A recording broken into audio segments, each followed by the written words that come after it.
We have some brand new CNN polling that shows, and this is interesting. Voters are apparently looking for alternatives to both Biden and Trump in 2024. This is according to our latest CNN poll. It shows only 45% of Democrats want Biden to be the nominee in 2024. 51% would prefer a different candidate. On the Republican side, it's almost evenly split.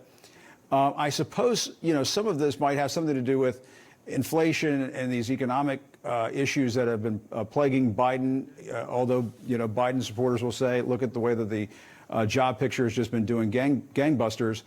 I would say that maybe it's more disturbing that 50% of Republicans want Donald Trump to be the nominee. I can't wrap my head around that.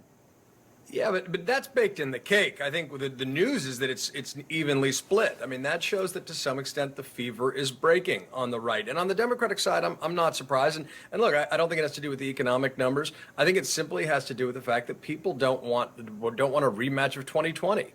They like fresh blood and fresh faces. And maybe that means that we don't, have this knockout, drag-out fight about, septuagenarians. Biden's economic record is very good with the exception of inflation. And I think the key for 2020 was he was a good and decent man running against a pathological liar. But we don't need to run that race every time.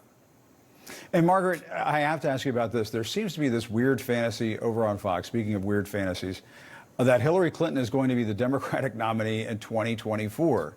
We're showing you the chyrons of just some of their coverage on Friday. They just can't quit her. Slow news day. Look, Yeah. you have a perennial, Or Slow News Network, for that matter, I guess. But.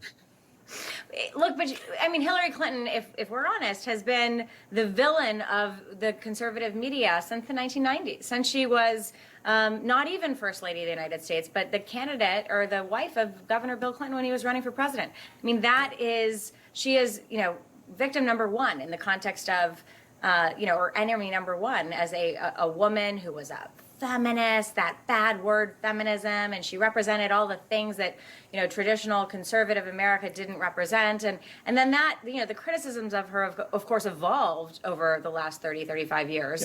Yeah. But the fact that she remains sort of public enemy. Oh, did we get a freeze there? They froze. All right. Margaret was on a roll there, but did we get him back, or we think it's all right? And now here's CNN's Christine Romans with your Before the Bell report. Hi, Christine. Hi, Jim. Inflation accelerating to near a 40-year high. Consumer prices rose 7.5% in January from a year ago. That's the steepest annual increase since February 1982. It's worse than economists forecast. So are higher prices weighing on Americans' willingness to spend? That's the key question, and this week we get some insight there. January retail sales are due on Wednesday. Remember, retail sales fell in December, the first drop after 4 straight months of increases. Thursday brings quarterly results from Walmart. The world's largest retailer has benefited from huge pandemic demand for goods, but higher labor costs and supply chain bottlenecks are challenges for the company. That's partly why Walmart's stock price has slipped over the past 3 months. Expect more inflation headlines this week, too. The January Producer Price Index is out on Tuesday. That measures inflation at the wholesale level, at the factory level, before it gets passed on to you.